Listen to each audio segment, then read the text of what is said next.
Okay, it's my vinyl haul video for April 2017. Yeah, I'm just going to get right into it. I bought a lot of records in April. There's going to be a playlist as well for Spotify for one song from each of these, in case you do want to listen if you haven't heard any of these records before. I'm sure a lot of people have. So, and again, not getting tons of views, but we're going to keep on trucking. First record I bought in April 2017 was, I went to a record show that month, and I finally purchased some stuff at a record show, and also this was Record Store Day month as well, so it was my first Record Store Day, so I got some Record Store Day stuff in here from 2017. But the first record I bought and found was Ozzie, Speak of the Devil. This is a great live album, even though it's not 100% fully live. It's an album that was partially recorded of the sound checks that were done for the concerts, or the concert. Actually, two shows recorded live in New York, the 26th and 27th of 82, September 82. This is a fantastic album. Brad Gillis plays guitar on this record, and Rudy Sarzo bass, and Tommy Aldridge drums. A fantastic record. It is a really good live record. I really like Brad Gillis's live performance on this album. All the instrumentation is separated really good. You can hear everybody playing. It's a really good live record. I don't like a lot of live records. You know, it's not something I purchase a ton of, but this is one of the ones that I like. Has the centerfold with, you know, there's a little backstory that this is supposed to represent Ronnie James Dio, because he's a little bit of a smaller person there. But that's besides the point, I guess. Just on Black Jet Records. But yeah, I was very glad to get this. I owned this record when I was a kid. This was my first real exposure to Black Sabbath songs. It is an Ozzie record, but all the songs on here are Black Sabbath songs played live, and it was a record that Ozzie was kind of forced to make to fulfill a contract, and this was like right after Randy Rhoads died as well. So these shows were, you know, Ozzie says in interviews and stuff that he doesn't like this record. Maybe it's because partially of that, you know, maybe he doesn't like the performance on here. He was drinking real hard back then during this time, so that was one of the reasons why they couldn't use some of the takes from the actual, you know, show. They had to use some of the, you know, previous to the live performances, the sound check stuff. Anyway, really good record. Sounds great. One of my favorite, this is probably the second best Sabbath lineup, you know, besides the original. This band in particular playing these songs, these Sabbath songs, is really, really good. I really enjoy this album. All right. Next record is, oh, and that came out November 27th, 1982. So not long after it was recorded, interesting. This next album came out March 27th, 1984. It's the debut album from Rat, Out of the Cellar. This is a fantastic record. I just finished listening to the audiobook, Nothing But a Good Time. And this album, they talk about it on there, and they talk about the band, and, you know, what they went through to get a record deal and all that stuff. Really cool record. Nothing much in here. Just Atlantic label. This is an early press. Maybe not an original, but an early press. Tony Katayan is on the cover there. R.I.P. Tony. And yeah, not much to say about this record, except it's one of the better, you know, I say glam metal, but one of the better glam metal records of the 80s. Great record. And the next record I bought was a record store release. This album came out in 1993. I don't have an exact date. And friends of mine, or a friend of mine was really getting into this hardcore stuff at the time. 90s hardcore, you know, metal stuff. And, you know, he was introducing me to a lot of different bands. And Snapcase, Looking Glass Self was one of them. This is a really, really good record. This was a reissue that came out in 2017. It's actually on 45 RPM because it's really short, I think, honestly. But yeah, these guys are a great hardcore metal band. This came out on the blue vinyl. I have it. Fantastic record. The riffs are amazing. The guitar tone is good. Screaming vocals, you know, just a really good hardcore record. Drain Me is excellent. Filter. Every song on here is actually really good. And yeah, I highly recommend this if you can get it. It just sounds fantastic. And it came out on Victory Records. They did a bunch of hardcore in the 90s. Yeah, really good record, Snapcase. I think these guys, I don't know, I want to say they're all from, let me see, Buffalo, New York. Yeah, that's what I thought. They're a New York-based hardcore band. Really good stuff. Looking Glass Self is the name of the record. Pick this up if you can find it, especially if you like hardcore. I put a song in the playlist there, so if you haven't heard that band before. I'm going through all the metal stuff first. I'm just doing it by genre. This next record came out September 12th, 2006. It's the third studio album from Mastodon. This might be my favorite Mastodon record. It was one of the ones that I was first introduced to when I started getting into Mastodon. So yeah, really good record. Progressive metal, kind of a little bit of rock sensibility on here too. Really melodic stuff on here. They kind of started moving away from just the heavy stuff and started really experimenting, you know, with just kind of regular songs in a way, you know, like pop sensibility, not really pop, but, you know, exploring melody more on this record. Really fantastic record. Song I put on there is the Colony of Birchman because, I don't know, it's a really good song. Just black vinyl. And yeah, it's a fantastic record. Highly recommend this one if you want to get into Mastodon. This is probably a really good start here record. You know, if you want to start with Mastodon, this might be a really good start because it has some heavy stuff, but it also has some of the melodic stuff on here. Kind of what they're doing, you know, everything after this album is, I wouldn't say the same or similar, but they keep that style. They experiment a little bit more, you know, later on with Crack the Sky and things like that. But this is kind of where the start of that, you know, really where the more progressive elements of the band started showing through on this album. The next record I bought was, came out February 19th, 2004. It's the 8th studio album from Iron Savior. This is Rise of the Hero.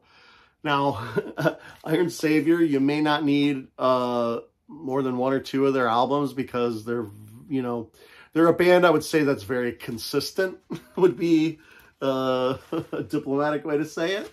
Very consistent. The lyrics and the band. These guys are from Germany. They, if you like Blind Guardian, especially early Blind Guardian, you're going to love this record. You know, Blind Guardian kind of started moving away from their thrashier speed metal roots, and these guys just have stayed the course, basically, you know, through all of their albums, but still heavily melodic power metal. Iron Savior is really good. You could probably pick up any Iron Savior record, you know, whatever the cheapest one online is, and you know, they're all very consistent, you know, nice way to say that they're very similar to each other. But they're still a good band. And you know, if you listen to all the records, you know, in a row, they're boring, you know, it could get boring, but you know, you pull this out every once in a while, you can pretty much pull any one of them out and you just, boom, go right back to that, you know, early 90s or mid 90s feel of Blind Guardian, you know, that speed and thrash metal, thrashy power metal that was going on back then. These guys are keeping that alive even today with their, you know, current records and stuff like that. But this is still a good pickup. I only have one Iron Savior on vinyl, but I do have some on my wish list. So, you know, eventually I'll pick up maybe another one or two. But for now, this is the only one I got. And maybe maybe the only one I need. I don't know. But yeah, I might pick up another one just to have an extra, you know, some new stuff from them, but still really good power metal. This record, this next record came out March 10th, 2015. It's the 13th studio album from Enslaved.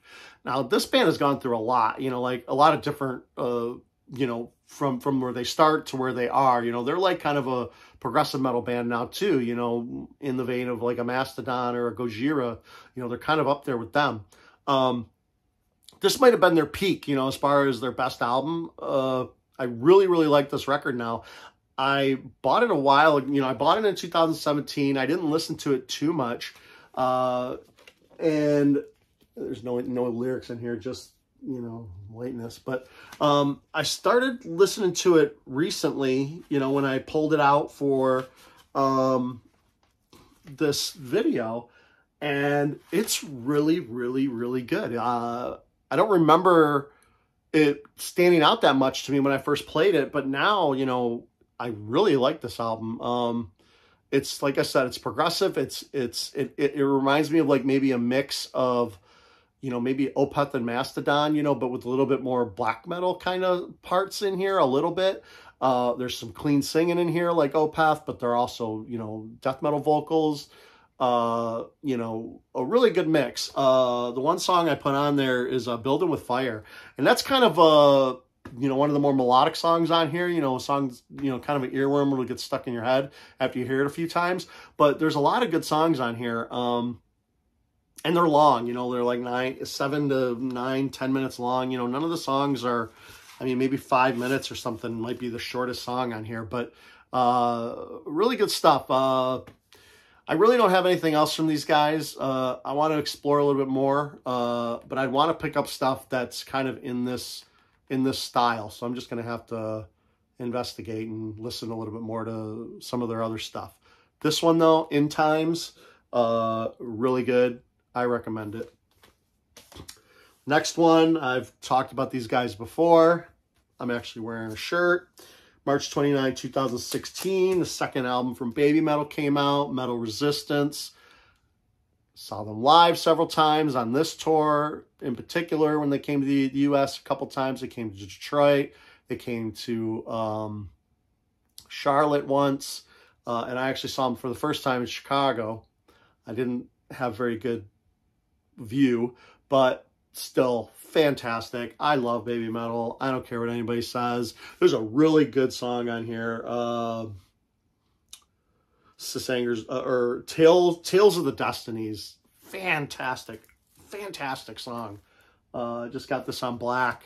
I'm not going to go on and on about Babymetal. If you like, you know, kind of unique metal, these guys are definitely unique. You know, in Japan, you know, I think only in Japan could this have started this way. Now, you know, there's a few different bands that's kind of like this in this vein now that are trying to come out, but maybe only in Japan. But these guys broke through, you know, I mean, crossed over to the U.S., you know, singing almost 100% in Japanese, you know, just because it's so cool, you know, like the concept, the gimmick even, I would say, works for me. The songs are great. Like I said, in my previous, you know, on the first record, the main negative that you could probably say for somebody who really can't get into the higher vocal range, you know, the higher female vocal range that Sue Metal sings in, that could be a deterrent. You know, if you really can't get into that could be a problem. But other than that, very heavy stuff. This album has a bit more, you know, different types of songs too. You know, it's not all the same. It's not all pop metal like that. Tales of the Destinies has a lot of, you know, progressive elements and a lot of maybe gent, you know, type elements, you know, Meshuggah type stuff even in there. The Metal Resistance song was written by the Dragon Force guys, helped them write that song. Road of Resistance. Karate is a great song on here.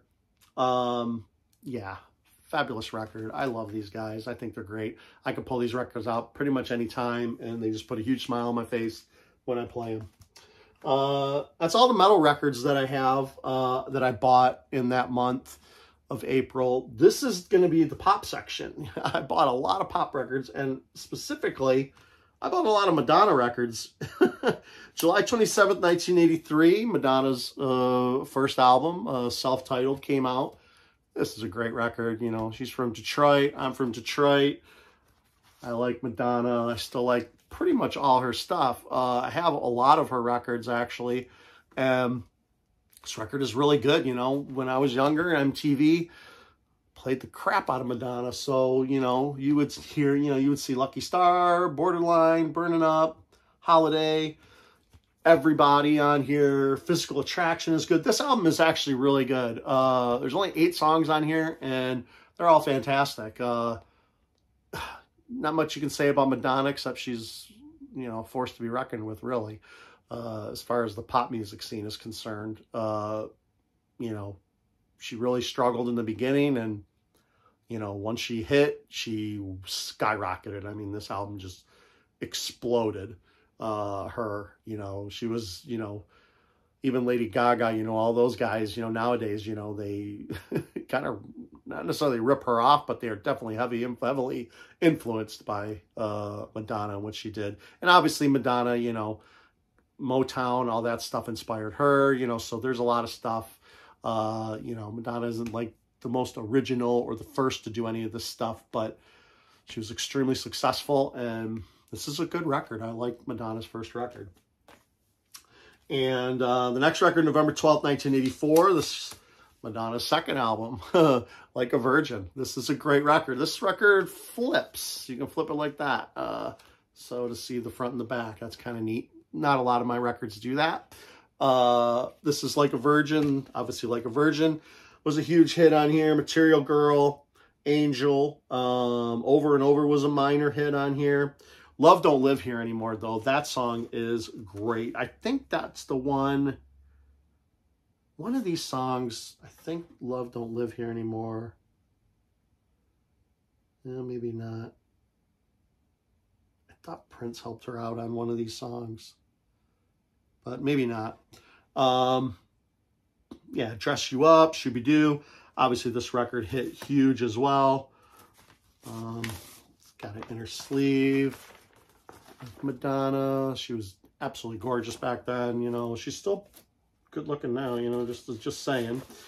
As a older lady, older woman, she is doing pretty good. But yeah, I do like Madonna. I can't really say that I don't. I'm gonna completely admit it. You know, no problems here. Love Madonna. Great pop songs. Excellent.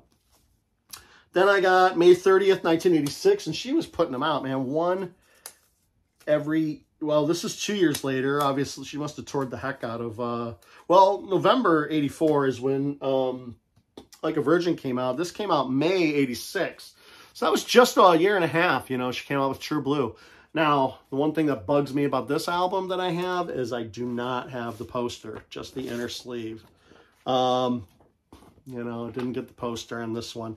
But I think I got it for like $5 at a antique store or something like that. So, you know, wasn't that big of a deal. But, yeah, I ended up not being able to get the poster. It's always bothered me. Every time I see another one in the wild that has the poster, I get annoyed, and I don't want to pay the $10, $15.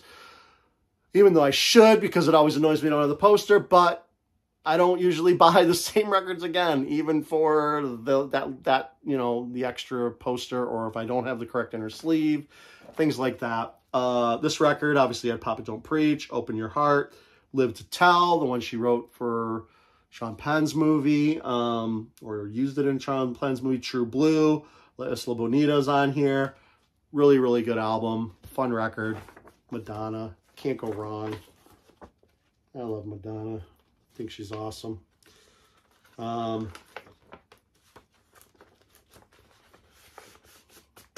right. That I bought in April 2017. This was a record store day purchase. This came out sometime 1985. I really don't listen to this that much, but it is Madonna's Dance Mix. It does have Into the Groove on it, which is not on the other records. But yeah, this is a cool little single. with the dance mixes of Angel, Into the Groove on it, Material Girl, and Holiday, I think in other languages. Now, this next record came out November 6, 2013. It's the third studio album from Lady Gaga. This is Art Pop. And yes, this is the version of Art Pop with Do What You Want featuring R. Kelly. So this is a little bit of a collector's item now because obviously she pulled that song off of subsequent presses of this vinyl. I think it's even off of, you know, Spotify and all that stuff. So that song is just kind of gone. So this is a bit of a collector's item. I was actually considering selling it at some point, you know, maybe here in the future. Just because, you know, I don't necessarily need that song. I do like this album, but that song doesn't make or break this record. So maybe to make a little bit of money, you know, to buy some other stuff, I might actually sell this. But I would probably want to get a hold of another copy before I do. But yeah, this is a really good record. This is her third studio album. So yeah, I like Art Pop. It has Venus on there. GUI is great. Swine is one of my favorite songs on here. It's actually a really heavy song. Donatella is good. I like this album more than some of the albums that came after this. So this is not necessarily where I'll stop with Lady Gaga, but, you know, I have the first couple records and I have this one. I skipped Born This Way, but then I do have the latest one. I forget the name of it now, but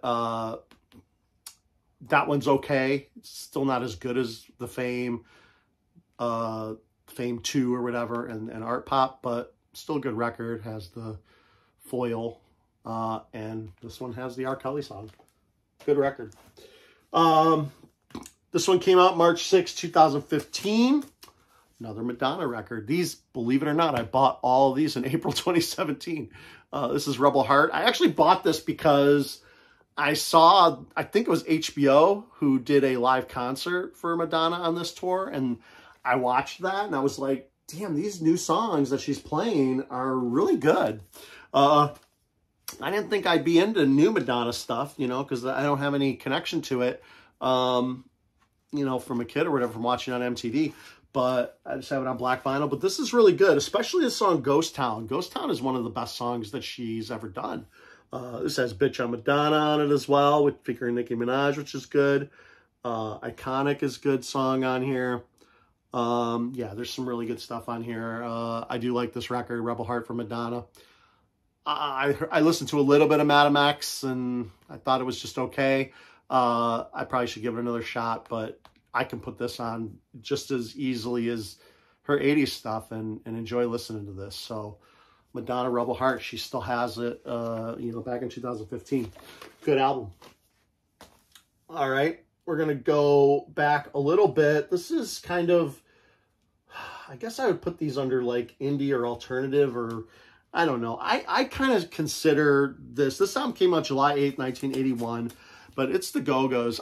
I kind of consider these guys indie, you know, like they, you know, kind of like the same way you would consider like Green Day, you know, still kind of indie alternative. Even though it was hugely successful, you know, a hugely successful record.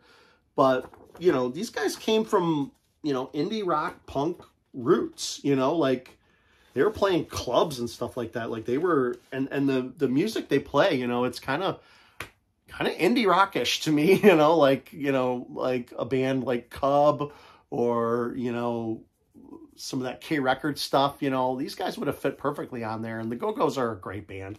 This album is fantastic. Of course, we got The Beat, Tonight, Lust to Love is really good. This Town, Our Lips Are Sealed. I mean, this album, they blew up.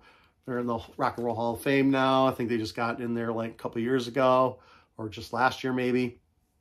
Fantastic record. But yeah, I would kind of consider this, you know, even though the record hit, you know, I would still consider Nirvana, you know, like indie or alternative, even though they sold millions and, millions of records. Same here with the Go-Go's. 1981, Beauty and the Beast, great album cover, great band, Go-Go's. This one I also bought. This is the Bangles, January 2nd, 1986. This is their second album. I do have their first album. The first album's okay, but this one, obviously, a different light. This is the one that they hit on, and they just went crazy. This has Walk Like an Egyptian on it, of course, but it also has Manic Monday, which I do know was a song that was written by Prince. Yeah, where is it? It says Christopher wrote it, but yeah, I think we know Prince was the one behind that. So anyway, at least that's what I read. I'm pretty sure. I think he had like a album that came out just recently where it had, some of the songs that he, his versions of songs that he wrote for other people. And I believe Manic Monday was one of them. But this is a cool record. Like I said, when I was a kid, 80s, I grew up on MTV. So, I saw Bangle videos all the time, So, yeah, this is a good record. Bangles, different light. Can't say nothing bad about that record. This is a true indie album. This is a Record Store Day release. This is from a band called Noise Addict. There's a little flip down thing here. Yeah, Noise Addict, 10,000 Kids with Guitars. This is kind of like a compilation of unreleased stuff, demos. It actually has like a booklet in here that is really cool. It's kind of like a magazine where it goes through the history of the band. Like these guys were a band from Australia. Ben Lee was the main guitar player and songwriter. And he was, 15 years old, 14, 15 years old when he, look how young these kids are, when they created this band in Australia. Ben Lee is still, he's married to Ione Skye. That doesn't really mean anything, but that's a fact. And, he still writes songs to this day and writes albums. And, I became a huge Noise Addict fan after his solo stuff came out. When he was actually dating Claire Danes. I saw Ben Lee live at the Magic Stick in Detroit. And Claire Danes was there, I guess, in the background, in the green room. So anyway, Noise Addict, this band was on Grand Royal Records, the Beastie Boys label.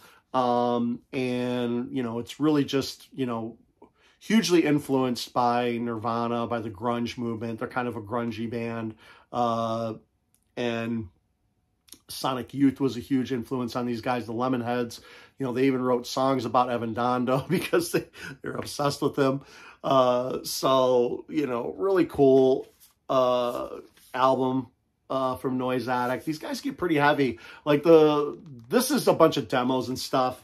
And, some other songs, that were unreleased or whatever.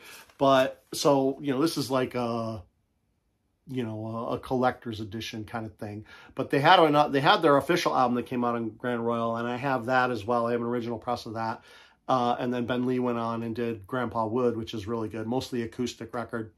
Once he got out of Noise Addict, most of his stuff is straight up acoustic, stuff, which is really good. Just him and a guitar. His songs are really good. He writes really good hooks, really fun lyrics, cheesy love songs from a teenager point of view, but, kind of sophisticated, more so than, some stuff you hear, like Avril Lavigne or something like that, where it's, the lyrics are completely vapid. But these guys, he has a lot of good twists of words and cool lyrics. But Noise Addict, like I said, this is a Record Store release, 10,000 Kids with Guitars. It's a bunch of unreleased stuff, demos and things like that from the Noise Addict era. The full album, though, I have as well. This is an interesting record. I don't listen to it very much because I prefer regular albums.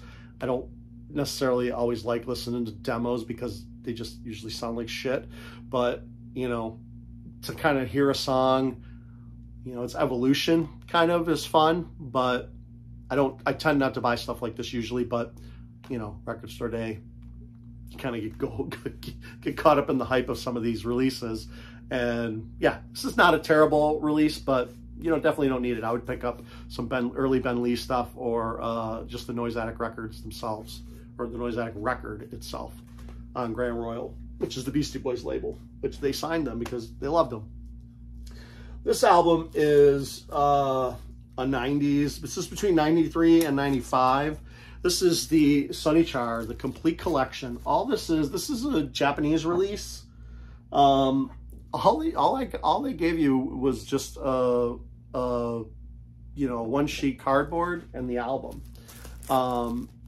You know, so this is a unique release in that way. But it is the complete collection of Sonny Char. Basically, it's all their 7-inches that they had from the 90s, and their comp. They did a bunch of comp songs, you know, like one song on a compilation and stuff. They did a song on Slice of Lemon. They did some other comps as well. But they had a 7-inch called You're My Battery that I bought at Record Time Records in Roseville, Michigan, which they had a lot of 7-inches there, and I bought a lot of indie rock back in the early 90s and mid 90s. And Sonny Char is basically a Japanese band with a female singer. Again, incredibly high vocals, almost to the point where some people would probably say it's annoying, but I love it. It's complete, like, I would say that this falls under kind of cuddlecore stuff, you know. Cuddlecore would be like, you know, really cute, you know, cutesy, you know, sounds, lyrics, you know, singing about, you know, funny stuff or fun young stuff, like the Care Bears and things like that. I don't know. But adults, you know, or at least people in their 20s, you know, playing and writing, you know, kind of reclaiming their youth in a way, maybe a stolen youth, you know, kind of reclaiming it in music, but kind of a punk vibe too here. And it's a little heavy, but you know, it has it's extremely melodic. Like the if you hear the song for You're My Battery, but you're gonna have to hunt it down because it was definitely not on Spotify. Intensely high vocals, but hard rock and stuff. Really good stuff. I can't really explain how much I like it. You're My Battery, My Little Girl is really good. Sister Oh Sisters, that's from the 7-inch for You're My Battery. Yeah, Mr. Holiday was on the Slice of Lemon from it was a Shredder Records compilation. Anyway, good stuff. This was one that I found on Discogs at the time. I was like, holy cow, I can't believe I'm gonna get this. And I think I paid 20 bucks for it. It was fantastic. Such a rare release. Another record store release. This came out April 6, 1999. It's the first album from, in this case, Sarah and Tegan. Just black vinyl. And this is their first album. This album is not that great. I would not recommend starting with this record. You know, this is probably for fans only. There's a couple good songs on here. The first song on here, Divided, is really good. But, you know, this is their first album. They were teenagers, you know, just starting out. You could tell they had potential, though. I mean, some of the songs on here are really good. The lyrics are sophisticated. And it's Tegan and Sarah, you know. It's all acoustic. They usually sing their own songs that they write, but they back each other up with harmonies and stuff like that. When they sing together, it's amazing. But every record after this, until they hit their pop era, is 5 out of 5. So Jealous, I think it's So Jealous or Jealousy. I'm not going to be able to remember them all for some reason. But anyway, all the records after that, I have them all, so I'll be showing them. But this record you could probably skip. I did put the song Divided on the playlist because it's a good song, and it's a good example of what you're going to get here. But yeah, they went on to just be fantastic songwriters, and you know they helped write the Lego theme. Everything is awesome. You know, they were part of that. You know, so that kind of pop sensibility is kind of what you're getting. But here it's just acoustic. They're young. They're just playing acoustic songs. The melodies aren't quite there yet. And this was just a record store release. I think it was the first time on vinyl. I think it was only out on CD before this, maybe. But it's an okay release. If you're a fan, you got to have it. But if you're not a fan, or you just think, you know, you just want to stick with the really good stuff, start with the next record, which I believe is called So Jealous, or Jealousy, something like that. I can't remember. Really good. This is just okay. All right, now we're going to get into some hard rock stuff. I'll try to go a little bit quicker here. This came out October 10th, 1966. It's the debut album. It is the Monkees. I had this when I was a kid, like really a kid, with my little suitcase record player. I would play this. One of my favorite songs on here was Gonna Buy Me a Dog. I thought it was hilarious when I was a kid that they were, you know, kind of cracking up and making jokes while they were recording the song. You know, normally you don't hear that. You know, people usually play their songs straight up, but I thought that was funny. And I watched a little bit of the Monkees when I was a kid, so this is a little bit nostalgic. This is actually the mono version on the Cold Gems label. You know, a billion of these were pressed, so you can find this anywhere. It's all right. It's good. It's a fun record to have. Theme from the Monkees are on here.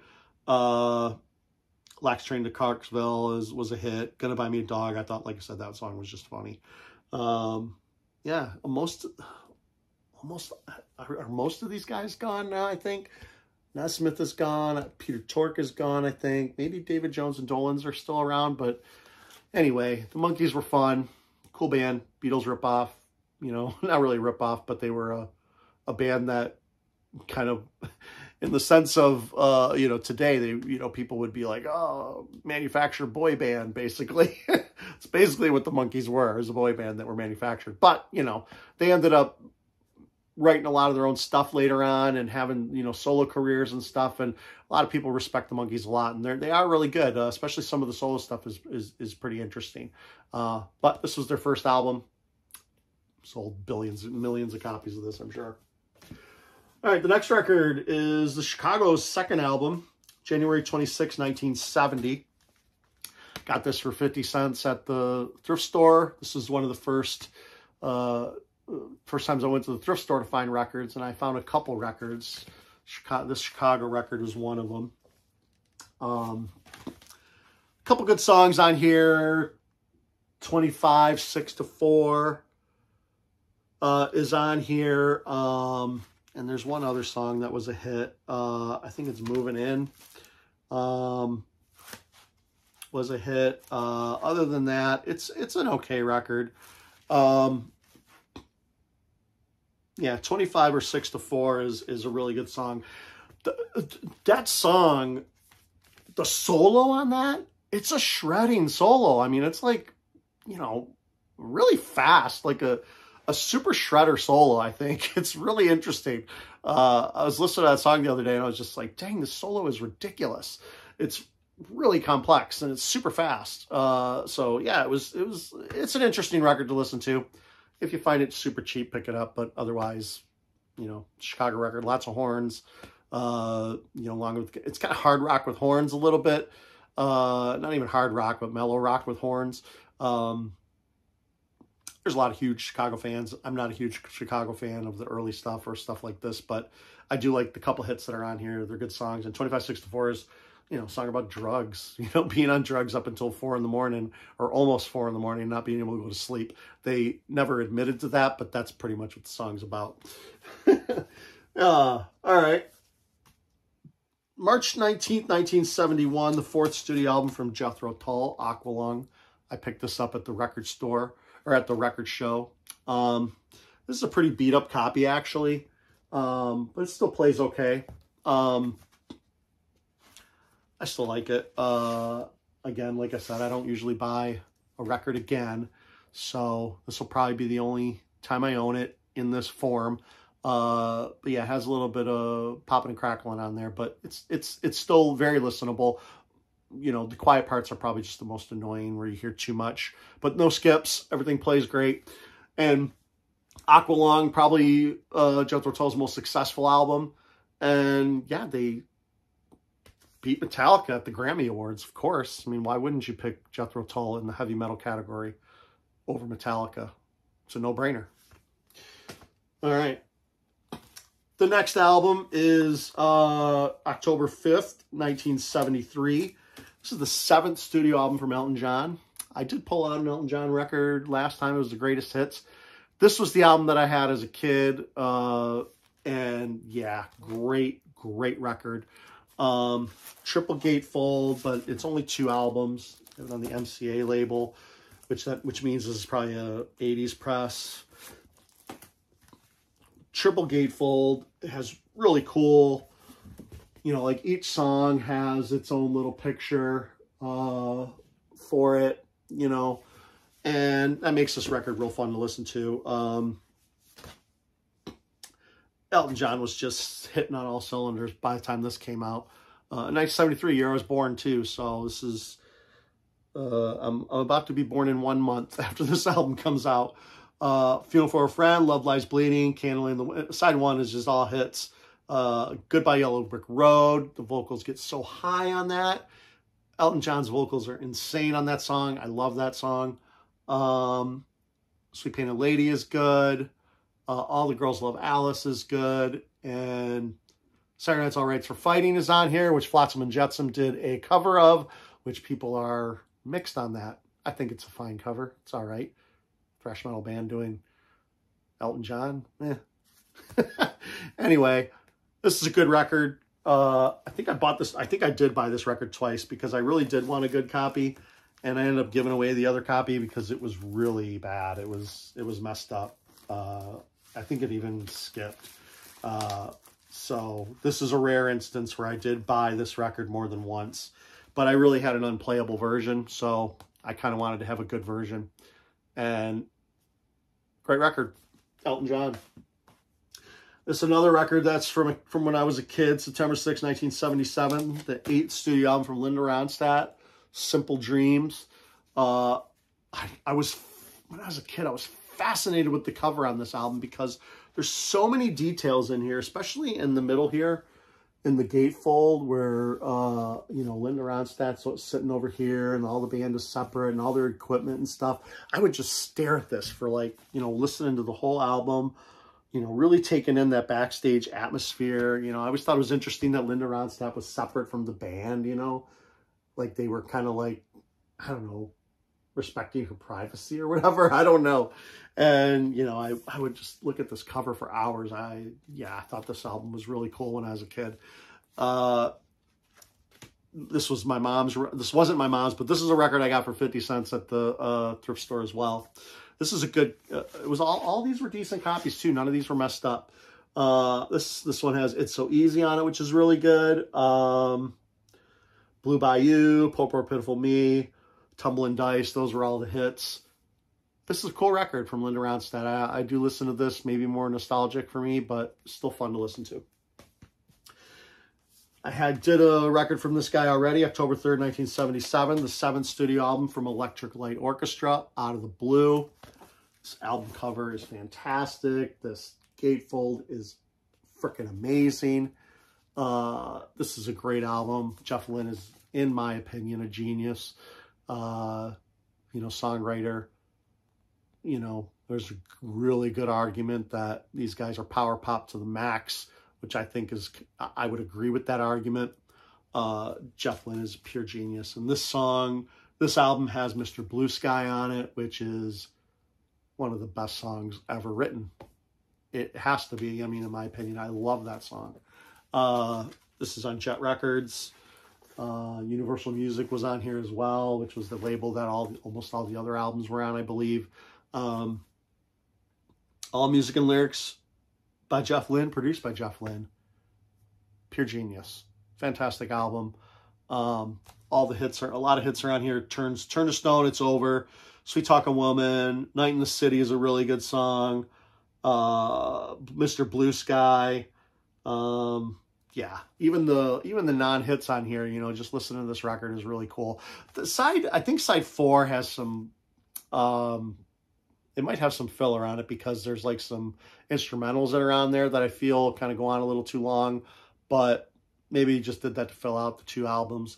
Maybe it was a bad idea. Maybe he should have wrote another song or whatever, but still, Jeff Lynne's a genius. Out of the Blue is a great record. Electric Orchestra is great. Next album is, this came out December 1st, 1977. This is the Alice Cooper Show. Alice Cooper hates this record is what I read. This is like the Madonna record. Boom. Boom. Boom. That's cool, right? Flips like that. Black Vinyl, Warner Brothers. It was a mid-80s release. Yeah, nothing really special on the inner.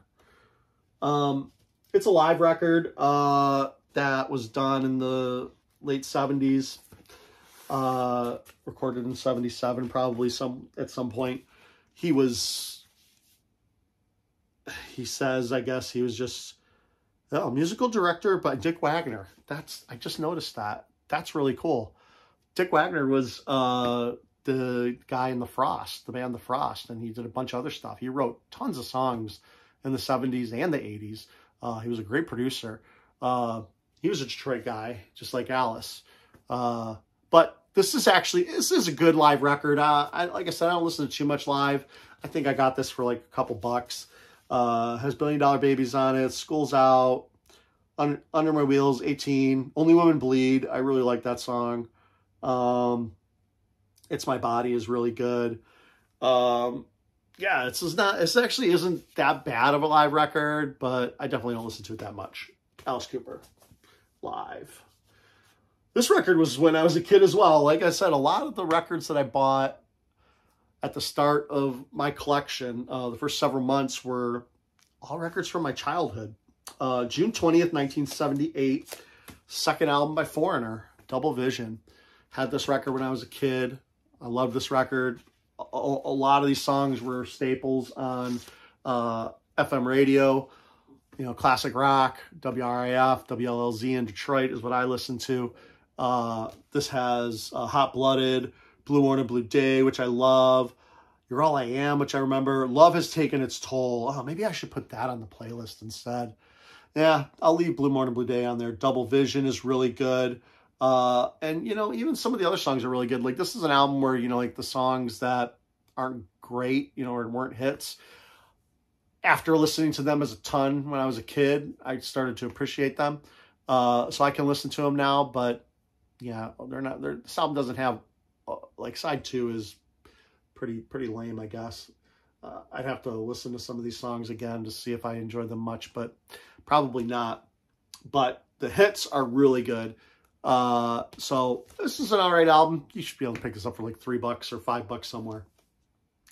Pretty cool album from Foreigner. It had a lot of hits on it that did pretty well. But again, it was all over FM radio, and I had it when I was a kid. This record, 50 Cents, September 1st, 1978, the 8th studio album from Styx, Pieces of 8. I just listened to this again, you know, when I pulled it out for this video, and I didn't like this album when I first played it.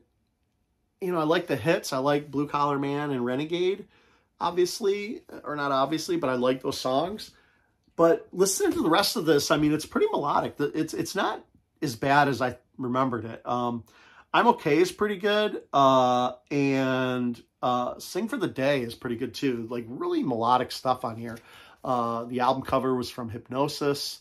They did a bunch of Pink Floyd, I think. They did the Scorpions Love Drive with the, you know, the bubblegum one.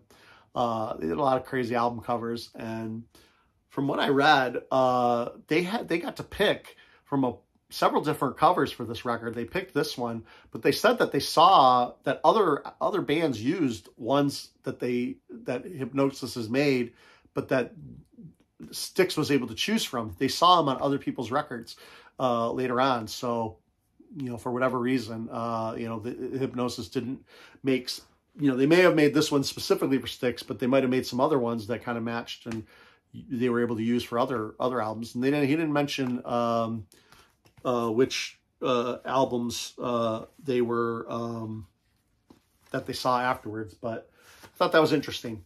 Anyway, this album cover, I don't like it still. I know the band has come to terms with it. They didn't like it at first either.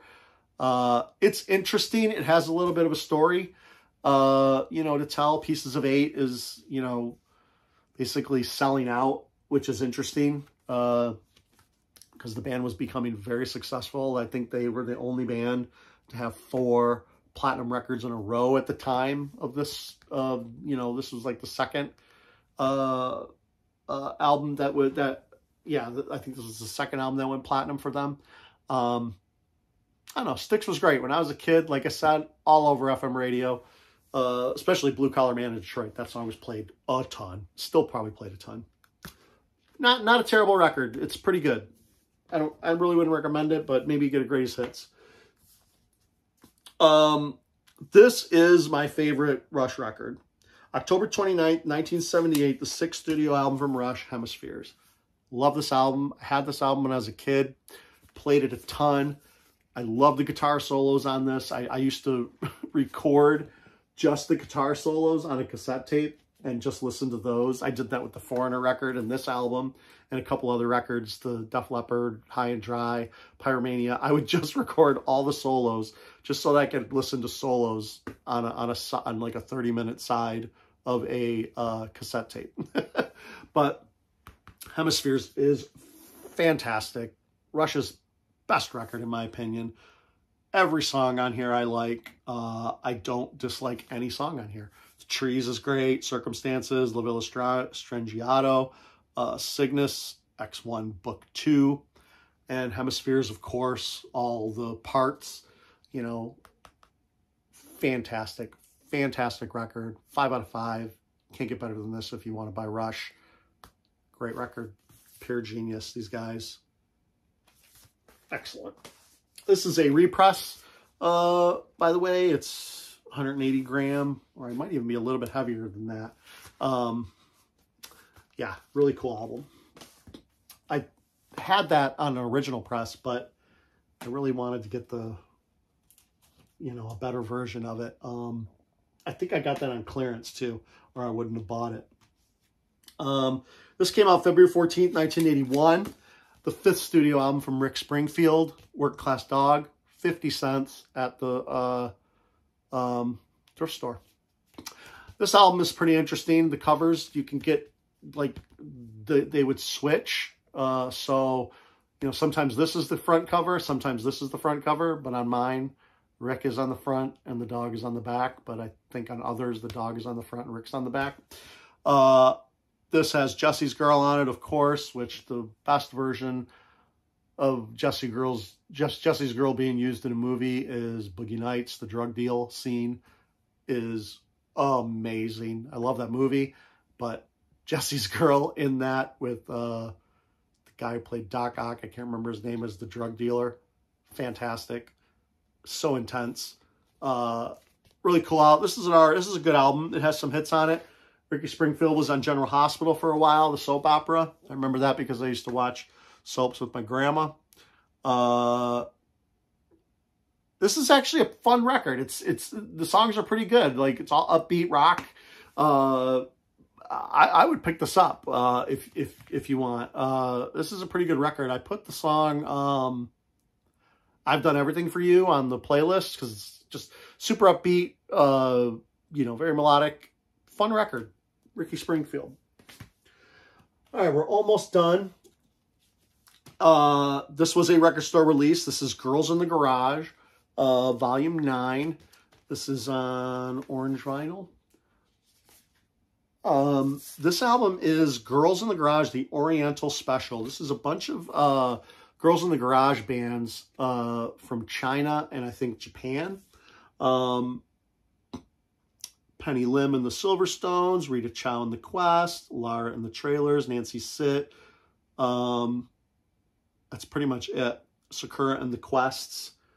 Really cool stuff. All the songs, some of these are just covers too, like cover of Hanky Panky, Sugar Town, Love Potion Number 9, Yummy Yummy Yummy. Really cool stuff. It's just a comp of a bunch of, you know, girl-led bands. Sometimes on the other ones, the other collections of these, you know, it's all girl bands, which is really cool. Sometimes they're just a singer or whatever, but yeah, these are fun records to listen to. I enjoy these. I pretty much buy all of the Girls in the Garage when they come out on Record Store Day. This past record store day, they didn't have one. I was kind of disappointed. But they did have a Hillbillies in Hell, so I did buy that. But this is a pretty good record. It's fun. I have quite a few of these now. I think about 5 of them. This one came out the same year. This is Girls in the Garage Volume 10. But this is the Groovy Gaelic Girls. And I think a lot of these songs, this is Orange as well. These are a lot of French artists.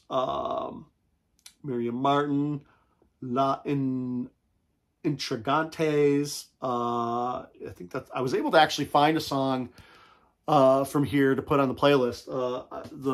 The Oriental one, I couldn't find a song to play. What's also really cool about these Girls in the Garage collections is they come with these summaries of each song, you know, so you can learn a little bit about the band. And yeah, you know that I got it from Record Store Day. It's hand numbered. What number did I get? 1179 of 2000, so about midway. But yeah, it has little write-ups on all the bands in here, which is really cool. All these are 45s usually. Bands that really didn't, you know, maybe they had 1 or 2 singles or a bunch of singles. Sometimes they were popular in their country, but yeah, didn't make it over here, obviously. Most of these songs are sung in different languages. And they're a fun listen. I really like listening to these, just have them on. And I like all the Girls in Garage comps. Every one I have. Okay, the last 3. This came out in 1979. This is from one of my favorite movies of all time, The Black Hole. Not only is this a great freaking movie, the soundtrack is fantastic. It's very listenable, and it's creepy. And the movie was a Disney movie. It was kind of an answer to Star Wars for some reason, but this was not even close to that. This is more like a crazy, messed up Twilight Zone episode. And it is a creepy, creepy film, especially the very end of this movie. Yeah, it's fantastic. With Maximilian Schell is in here. And Maximilian was the name of his robot. You know, the red robot with the red visor. And he had these twisty, you know, things that he would spin. They had knives, and killed several people in the film. At least one guy for sure. Killed him right on screen. For a Disney movie. And it might have been PG. And I think this was, if I'm correct, I think Black Hole was one of the first, if not the first, PG movie that Disney put out at the time. It was even creepy to the, you know, Motion Picture Association that was rating the movies. I have a huge poster of this on my living room wall because I love this movie. And it is fantastic. This is also, what's interesting, I think this was one of the first soundtracks to be recorded digitally, at least, you know, transferred digitally to the vinyl. Yeah, really good. Came out in 1979. I saw this movie when I was a kid at the theater. I remember, and it freaked me out, but I also loved it. It's a fantastic movie. You can't go wrong watching The Black Hole. It's so freaking good. Another movie soundtrack that is fantastic came out in 1982. The movie is great. Soundtrack is great. The Dark Crystal. This is a Record Store Day release. Came out in clear vinyl. This was actually my #1 for this Record Store Day. I wanted this record so bad. It was my #1 record. I didn't actually go early because I was like, I was going to be there, but it was crazy insane how busy it was. I was probably standing in line for 2-3 hours before I got into the store, and I was like, I'm not getting anything. And I ended up getting everything that I wanted, which was really cool. But Dark Crystal, fantastic. Jim Henson movie, fantasy film, all puppets, but very realistic as far as some of the stuff that they show. You know, the actual main characters look more like puppets, but everything else looks like really, really interesting and really good. You know, you can tell everything's puppets, obviously, but if you get immersed, you completely forget. Like the story is so engrossing, and what you're seeing on the screen, it's almost like the first time that you ever saw really good CGI, you know what I mean? Like that really convinced you, like, holy crap, this is actually on the screen. Dark Crystal did that for me as a kid, and it still does that for me now, you know. The puppeteering and stuff and the special effects in this movie are amazing, second to none, really.